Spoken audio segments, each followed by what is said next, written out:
Hatutaki recho na recho, hatutaki mngaro na mngaro, hatutaki Suzan na Suzan, tunataka mngaro, Suzan na watoto, hatutaki ushoga, tunalinda jamii, hatutaki Ruto na Ruto, hatutaki recho na recho, tunataka Ruto, recho na watoto, tunakataa ushoga, tunalinda jamii, hatutaki usagaji na ulawiti, tunalinda jamii, tunakataa ushoga, tunakataa ushoga, hatutaki mungaro, hatutaki Suzan na Suzan, tunataka mungaro, Suzan na ushoga, tunalinda jamii, tunakataa ushoga, tunalinda jamii. We say no to LGBTQ. The church in Kilifi says no to LGBTQ. Tunakataa.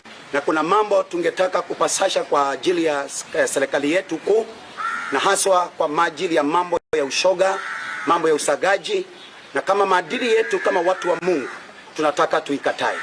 Habari hatungetaka taifa letu la Kenya lipigwe kama Sodoma na Gomora alivyofanya mambo ya ushoga, na taifa lile likapigwa na Mungu alikasirika. Na kwa kali na hii tuliyoko sasa, kuna mambo hatungetaka iwe kanisani na iwe kwa jamhuri yetu ya Kenya. So kama kanisa la mji wa Kilifi tuko hapa tukisema hapana kwa LGBTQ. Za Mariamu yule mamake Yesu angekuwa msagaji, Yesu angezaliwa? Rais wetu Ruto yule mamake tulimuona juzi angekuwa basha, tungekuwa tuna rais? Kwa hivyo kama kanisa tunakataa. Mama yangu angekuwa msagaji, hakungekuwa mhubiri hapa. Mama ya huyu kasisi angekuwa msagaji, hakungekuwa na pastors fellowship yenye chama ni mzuri kama huyu. Wapendwa, tunakataa kwa jina la Yesu. Hiyo roho tena ikome, tena ivunjike. Na Kilifi yetu hatutaruhusu watoto wetu kusomeshwa elimu kama hizo. Na jamii hii haitaingia kwa mikono ya upotofu. Hapa si Sodoma, hapa si Gomora. Kilifi ni ya Yesu. Neno moja niongeze. More than 4,000 homosexuals in Kilifi were infected with HIV. Such reports are not just mere numbers. These are our children and youth, and as their parents, we are rising to give our guided response.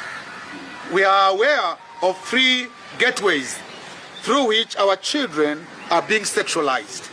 Number 1, we are concerned about comprehensive sexuality education that is corrupting the morals and values of our children and leading our youth into pornography, depression, suicide, and vices such as drugs and alcohol.